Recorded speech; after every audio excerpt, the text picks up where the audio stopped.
రాము, రాజు ఒక చిన్న గ్రామంలో ఉండే ప్రాణ స్నేహితులు. రోజూ మధ్యాహ్నం స్కూల్ అయిపోయిన తర్వాత ఇళ్ల దగ్గర ఉన్న పొలాల్లో కలిసి ఆడుకునేవారు. ఒకరోజు వారి గురువు మొక్కలు పెంచడం యొక్క ప్రాముఖ్యత మరియు పర్యావరణానికి ఎలా సహాయపడుతుందో గురించి మాట్లాడారు. స్ఫూర్తితో రాము, రాజు కలిసి ఒక చిన్న తోటను ప్రారంభించాలని నిర్ణయించుకున్నారు.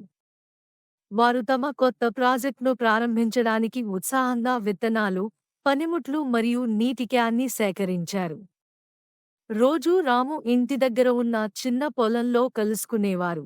వీరంతా కలిసి మట్టిని సేదతీరారు, విత్తనాలు నాటారు మరియు వాటికి క్రమం తప్పకుండా నీరు పెట్టేలా చూసుకున్నారు.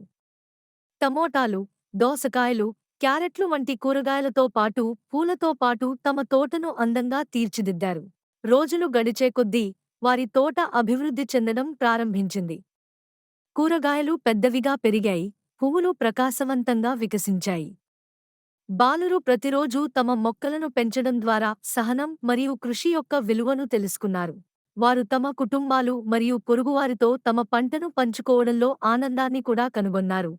వారు అబ్బాయిల అంకితభావం మరియు వారి తోట యొక్క అనుగ్రహానికి ముగ్ధులయ్యారు.